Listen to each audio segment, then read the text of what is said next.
dalam Islam nama itu harus dipilih untuk anak itu, untuk cucu itu yang terbaik, minimal memiliki makna baik. Kenapa? Karena di dalam makna itu tergantung atau terkandung tafaul. Artinya tafaul itu adalah harapan optimis bahwa di dalam nama itu tercermin perilaku dari sang pemilik nama. Makanya dulu ada orang pada zaman Khalifah Umar bin Khattab radhiyallahu anhu memiliki seorang anak yang nakal. Semua orang kewalahan, orang tuanya kewalahan, lingkungannya kewalahan. Saking kewalahannya, orang tuanya harus lapor kepada Khalifah Umar bin Khattab radhiyallahu anhu supaya anaknya dihukum.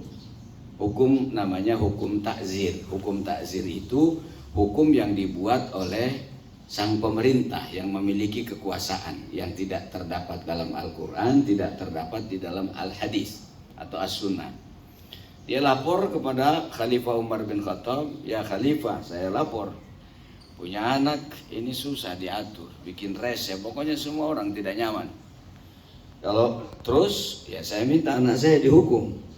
Bapaknya yang minta untuk dihukum anaknya karena sudah kewalahan lingkungan dan orang tuanya. Setelah itu kata Umar bin Khattab, kalau gitu anakmu besok suruh datang. Datang anaknya, Assalamualaikum kepada Khalifah Umar bin Khattab. Kata Khalifah, kamu anaknya si Fulan? Iya. Oh, kalau begitu kamu harus dihukum. Menurut cerita bapakmu, kamu selalu bikin ulah dan reses seterusnya.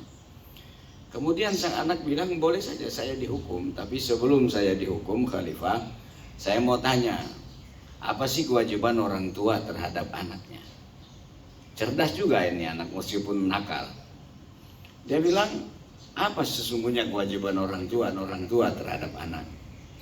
Lalu Khalifah menjelaskan ada 3. Pertama, cari tugasnya, kewajibannya seorang ayah itu, 1 mencarikan calon ibu yang baik. Dia bilang, yang kedua memberi nama yang baik kepada anaknya. Yang ketiga mendidik dengan pendidikan yang baik. Itu yang dijawab oleh Umar bin Khattab. Dari 3 jawaban Umar bin Khattab itu, anak ini langsung protes. Oh, kalau begitu saya tidak mau dihukum. Loh, kenapa? Karena dari kewajiban yang harus dilakukan oleh bapak saya, dari 3 poin yang Tuhan sebutkan, 1 pun tidak ada. Saya nakal begini karena ibu saya adalah orang paling nakal di lingkungannya. Jadi ini betapa pentingnya seorang ibu memberikan contoh dan teladan. Makanya orang Arab mengatakan al-ummu madrasatul ula. Ibu itu adalah sekolah pertama.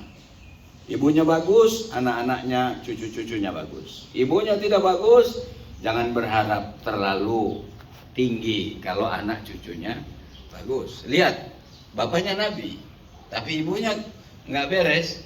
Anaknya Nabi Nuh alaihissalam. Bener nggak? Yang kedua, dia bilang, saya dikasih nama sembarangan aja. Siapa namamu? Kira-kira dia sebut namanya Ji'ala. Ji'ala itu sayembara. Masa saya disayembarain terus? Nah, kemudian yang ketiga, dia bilang, saya tidak pernah dididik dengan pendidikan yang bagus. Akhirnya kata Khalifah Umar, kalau gitu bukan kamu yang harus dihukum, bapakmu suruh ke sini. Besok kita hukum. Bapaknya suruh balik lagi, akhirnya bapaknya yang dihukum. Itu poinnya adalah selain mendidik dan mencari ibu yang baik, juga memberi nama yang bagus. Memberi nama yang bagus. Indonesia ini kualitas sumber daya manusianya urutan ke-50, rendah betul. Nah, maka kita, institusi keluarga dan rumah tangga ini memiliki tanggung jawab. Bukan hanya sekolah yang punya tanggung jawab, bukan hanya universitas yang bertanggung jawab, tetapi untuk membantu melahirkan generasi yang berkualitas adalah tanggung jawab yang utama ada pada keluarga. Ya, generasi yang berkualitas itu pertama yang memiliki iman yang kokoh dan kuat. Sehingga dengan iman yang kokoh dan kuat, dia akan rajin ibadah. Dia akan memiliki integritas. Yang kedua, generasi yang kuat dan tangguh baik itu adalah yang memiliki intelektual, pendidikan, kualitas belajar yang bagus. Yang ketiga adalah yang memiliki fisik yang kuat. Makanya harus dilatih olahraga. Saya kira nanti Pak RT, Pak RW bagus kalau bikin klub olahraga di RT 04 nih. Di beberapa orang punya klub-klub olahraga, ya, senam, sepeda, apa saja. Ya. Kemudian juga harus memiliki skill dan kemampuan yang bagus.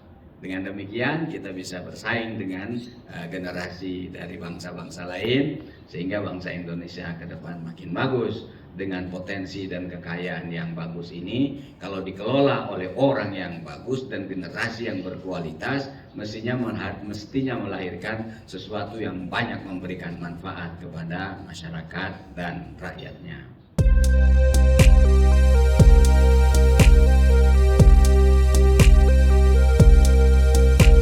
Subscribe now.